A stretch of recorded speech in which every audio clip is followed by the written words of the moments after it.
Aku tinggal di dekat Masjid Agung Kota Klaten, di mana tak jauh dari sana terdapat reruntuhan candi kuno dari masa Mataram. Situs Embah Gempur, begitu namanya, dipenuhi misteri dan kengerian. Tak ada yang berani mendekatinya, hingga aku bertemu dengan Pak Kardi, pemilik warung soto. Ingin tahu kelanjutan cerita selanjutnya? Tonton video ini sampai habis dan jangan lupa gunakan headset agar ceritanya lebih terdengar menyeramkan.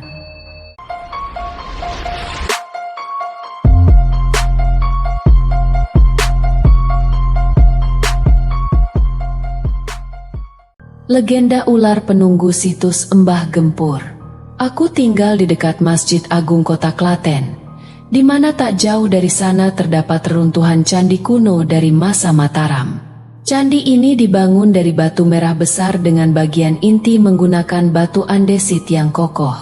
Situs Embah Gempur, begitu namanya, adalah tempat yang dikeramatkan oleh masyarakat setempat, namun juga dipandang angker. Dahulu kala, tempat ini seperti hutan kecil di tengah-tengah perkampungan, gelap karena dikelilingi oleh pohon-pohon besar dan rumpun bambu yang lebat. Pengalaman mistis yang saya alami di situs ini terkait dengan Pak Kardi, seorang pemilik warung soto di dekat desa tempat situs Embah Gempur berada. Dulu, tak ada yang berani mendekatinya. Lokasinya gelap, penuh dengan pohon besar dan rumpun bambu yang sangat tebal. Meskipun begitu dekat dengan kota, ucap Pak Kardi dengan serius. Suatu hari, Pak Kardi diajak oleh seorang teman untuk mencari bambu di lokasi Embah Gempur.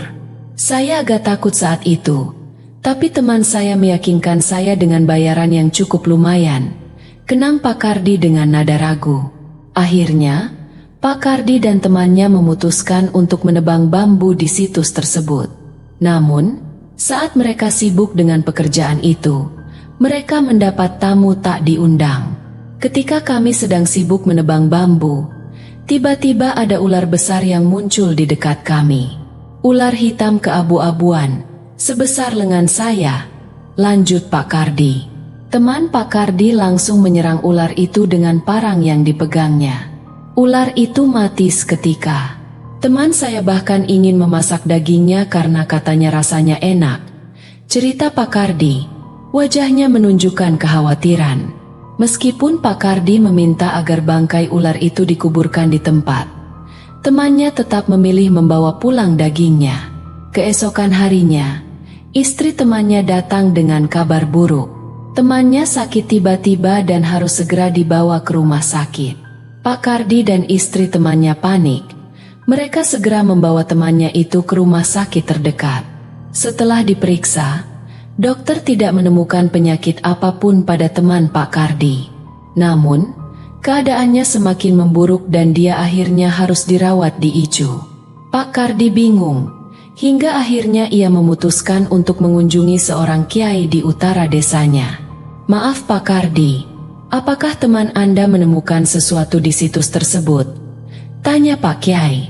Pak Kardi menceritakan semua yang terjadi pada temannya di situs Embah Gempur. Pak Kiai mengangguk paham. Anda harus segera ke rumah teman Anda, kuburkan sisa daging ular itu di tempat asalnya. Semoga teman Anda bisa sembuh. Pak Kiai menjelaskan bahwa ular yang saya lihat kemarin adalah ular danyang, makhluk yang dihormati di tempat itu. Raja ular di situs Embah Gempur tidak akan tinggal diam jika ada yang mengusik atau membunuh penghuninya, ucap Pak Kardi. Matanya menyorot kejadian itu. Mendengar cerita Pak Kiai, saya merasa takut. Namun, dengan amanah dari beliau, saya akhirnya setuju untuk kembali ke situs itu sendirian dan mengubur sisa daging ular itu, ungkap Pak Kardi dengan hati berdebar. Pak Kardi pergi ke situs Embah Gempur untuk melaksanakan amanah tersebut. Saat sedang mengubur daging ular itu, tiba-tiba sebuah pohon besar tumbang di dekatnya.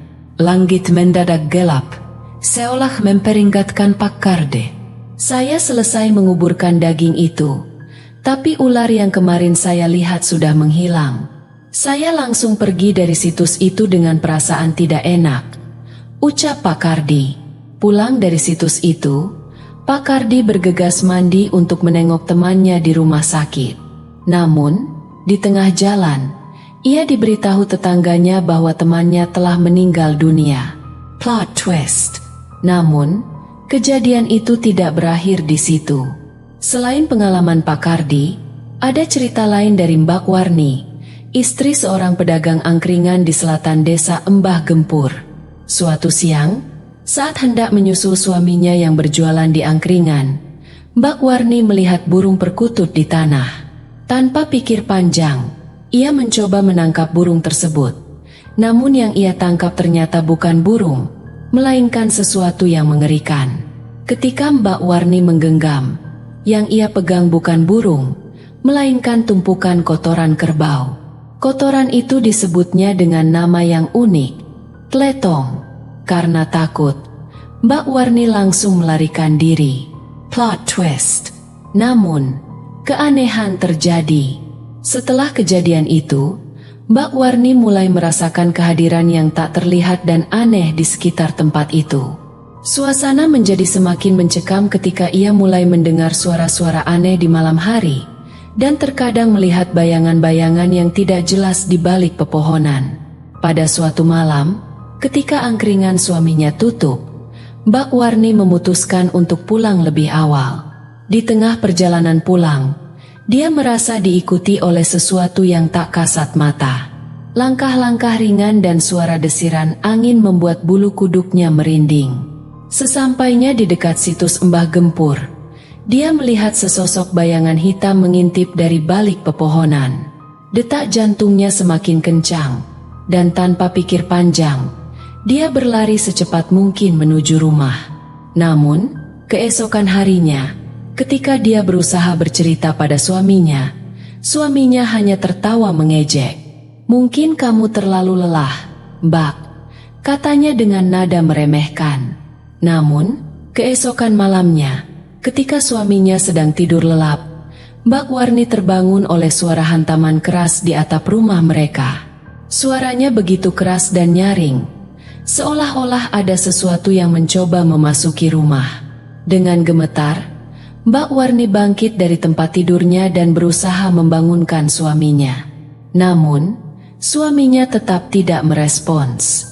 Dia terdiam sejenak, lalu mengumpulkan keberanian untuk melihat keluar melalui jendela. Apa yang dilihatnya membuat bulu kuduknya merinding. Di halaman belakang, bayangan hitam yang sama yang dilihatnya sebelumnya mengintip dari balik pepohonan, kini berdiri di bawah pohon di belakang rumah mereka. Mbak Warni merasa nafasnya tersengal-sengal. Dia tidak tahu apa yang harus dilakukan. Hanya satu hal yang dia ingat dari nasihat nenek moyangnya. Jika kamu merasa ada yang menguntit di malam hari, bacalah doa perlindungan. Dengan tangan gemetar, Mbak Warni memulai doa. Namun, suara itu semakin mendekat dan seakan mengisi ruang di sekitarnya. Bulu kuduknya berdiri tegak, dan dia merasa sesuatu yang dingin dan tak terlihat melewati tubuhnya. Hingga suara itu tiba-tiba menghilang. Mbak Warni merasa lega. Namun kekhawatirannya tidak berakhir begitu saja. Dia tahu bahwa sesuatu yang tak kasat mata itu masih ada di sekitarnya, menunggu kesempatan untuk kembali. Kedua cerita ini, dari Pak Kardi dan Mbak Warni, membawa misteri dan ketegangan yang kuat. Masing-masing menunjukkan bagaimana kehadiran makhluk gaib di situs Embah Gempur bisa mengubah hidup mereka secara drastis. Bagaimana kelanjutan kisah mereka?